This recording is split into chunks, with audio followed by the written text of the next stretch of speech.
அனைவருக்கும் என் தானம் விளக்கம் வணக்கத்தை நான் தெரிவித்துக் கொள்கிறேன். என் பெயர் முகுந்தன். நான் 4ஆம் வகுப்பு பிரிவு படிக்கிறேன். பெருந்தலைவர் காமராஜர் பற்றி நான் பேச வந்துள்ளேன். பெருந்தலைவர் காமராஜர் அவர்கள் 1903 ஆண்டு ஜூலை மாதம் 15ஆம் தேதி விருதுநகரில் பிறந்தார். இவருடைய பெற்றோர் குமாரசாமி மற்றும் சிவகாமி அம்மையார். ஒத்துழையாமை இயக்கம், அந்நிய துணி எரிப்பு, சட்ட மறுப்பு இயக்கம் போன்ற பல போராட்டங்களில் கலந்து கொண்டார். இவர் 1954 முதல் 1953 வரை 9 ஆண்டுகள் தமிழக முதல்வராக பணியாற்றினார்.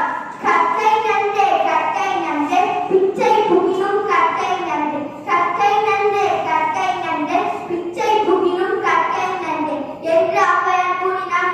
ஆனால் பெருந்தலைவர் காமராஜர் பிச்சை எடுத்தாலும் இல்லை, கல்வி கற்க வைப்பேன் என்று கூறினார். காமராஜரின் ஆட்சி காலம் தமிழகத்தின் நம் பெருந்தலைவர் காமராஜர் முதலமைச்சர் ஆனவுடனே குலக்கல்வி திட்டத்தை ஒழித்தார். 300க்கும் மேற்பட்ட மக்கள் தொகை கொண்ட கிராமங்களில் 12,000 ஆரம்ப பள்ளிகளை தொடங்கி வைத்தார். 1956ஆம் ஆண்டு டிசம்பர் மாதம் 27ஆம் நாள் பள்ளி மற்றும் கல்லூரிகளில் தமிழ் வழி கல்வியை தொடங்கி வைத்தார். பின்பு 11ஆம் வகுப்பு வரை அனைவருக்கும் இலவச கட்டண கல்வியை தொடங்கி வைத்தார். பின்பும் மாணவர்களின் எண்ணிக்கை அதிகரிக்கவில்லை. ஒரு நாள் மாடு மேய்த்துக் கொண்டிருந்த சிறுவனிடம் பள்ளிக்கு செல்லவில்லையா என்று கேட்டதற்கு சாப்பாடு தருவீர்களா, சாப்பாடு தருவீர்களா என பையனின் எதிர்கேள்வியை மனதில் கொண்டு போட்டால் ஒரு சட்டம், அதுதான் இலவச மதிய உணவு திட்டம். போட்டால் ஒரு சட்டம், அதுதான் இலவச மதிய உணவு திட்டம்.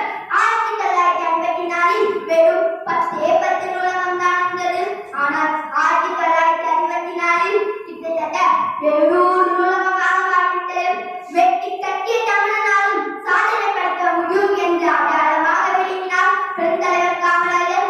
மக்கள் எவரை கருப்பு காந்தி, கருப்பு வைரம், பகல் உணர் தந்த பகலவை, கிங் மேக்கர், கர்ண வீரர், படிக்காத மேடை என்று பாசத்தோடு அழைக்கிறார்கள். இருந்தாலும் அனைத்தாலும் பேர் சொல்ல வேண்டும், இவர் போல யார் என்று ஊர் சொல்ல வேண்டும், இவர் போல யார் என்று ஊர் சொல்ல வேண்டும் என்ற பாடல் வரிகளுக்கு பொருத்தமானவர் பெருந்தலைவர் காமராஜர். இவர் இழந்த போது அவர் சட்டை கையில் 100 ரூபாய், ஒரு செட்டுடை, ஒரு ஜோடி செருப்பு மட்டுமே இருந்தது. இவரை போன்ற தலைவர் உலகில் உண்டோ? இறுதியாக நான் ஒரு கூறி விடைபெறுகிறேன். கல்விக்கு பெண் தெய்வம் என்றால் நம் தாய் சரஸ்வதி, கல்விக்கு பெண் தெய்வம் என்றால் நம் தாய் சரஸ்வதி. ஆனால் கல்விக்கான வாழ்ந்தவர் நம் பெருந்தலைவர் காமராஜர்.